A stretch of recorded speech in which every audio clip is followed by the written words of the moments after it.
une fois lever la peur chez certains Congolais. J'ai toujours dit que Sassou, c'est franchement, je ne sais pas. Nous avions, moi je le répète encore, un grand de chez moi, qui s'appelait Apanga. Apanga, d'ailleurs c'est dommage que les gens aient empêché Apanga d'arriver au bout de ce qu'il souhaitait.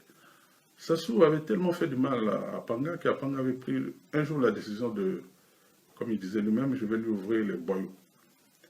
Et d'ailleurs, il est passé par 2 fois ce jour-là, chez Sassou au camp 15 août. Sassou avait fui. Et les gens l'avaient caché à la base, donc, puisqu'il était au GAP. Il a fui sa maison, parce qu'il avait peur d'Apanga qui allait le tuer. Et Apanga a dit à sa femme, Claire, la femme là, à l'époque c'était donc Dira, madame Dira, enfin sa première épouse, hein. Il d'ailleurs lui disait, tu as vu ton mari ce matin? Mais sache que c'est la dernière fois que tu l'as vu. Bah, 2 fois Apanga est passé et ça soit fouillé.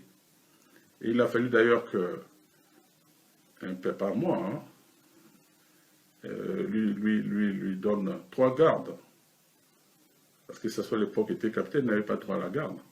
C'est la première garde que Sassou a eue dans sa vie, c'est à cause d'Apanga. Donc on a envoyé la garde chez Sassou, parce que Apanga voulait le tuer. Et il y avait 3 militaires, donc, des GAP, qui sont venus garder Sassou. C'est comme ça qu'il a pu rejoindre son domicile. Voyez-vous? Donc c'était un peureux, Sassou, un gros peureux. Les militaires doivent le savoir. Aujourd'hui, quand ils parlent tout le temps, ils bombent le torse, ils tirent toute la couverture de son côté, c'est comme si c'était le plus brave. Non, pas du tout. Et quand je dis, vous voyez ce que nous vivons aujourd'hui, Sassou, c'est un homme qui ne comprend rien. Vous voyez le nombre d'années qu'il a passé au pouvoir. Aujourd'hui encore, il est comme un apprenti, c'est-à-dire qu'il n'a franchement aucune maîtrise de dossier, rien.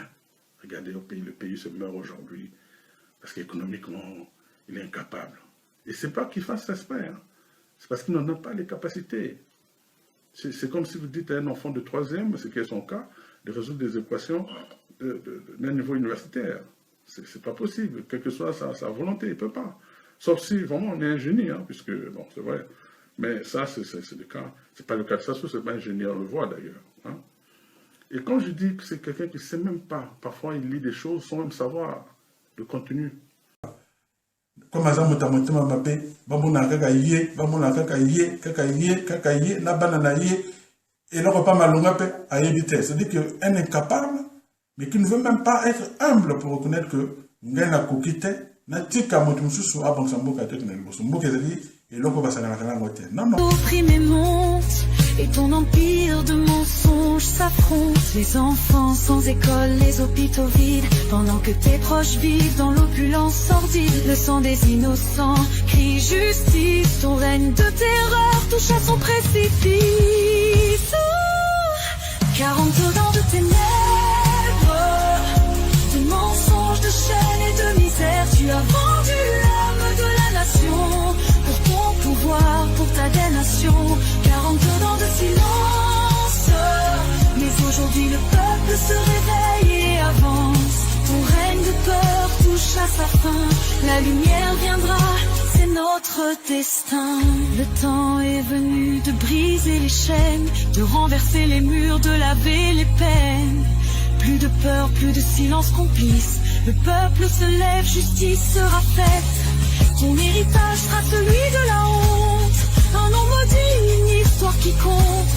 Car dans nos cœurs l'espoir renaît, pour un avenir libre sans regret. 42 ans de ténèbres, mais aujourd'hui nous brisons nos chaînes. Tu as vendu l'âme de la nation, mais nous reprenons notre destin. 40 ans de silence, le peuple se lève, plus de souffrance. Ton règne de peur touche à sa fin, la lumière triomphe, c'est notre destin. Le peuple uni ne sera plus blessé, la vérité éclate, le changement vient, pour un avenir où la justice retentit.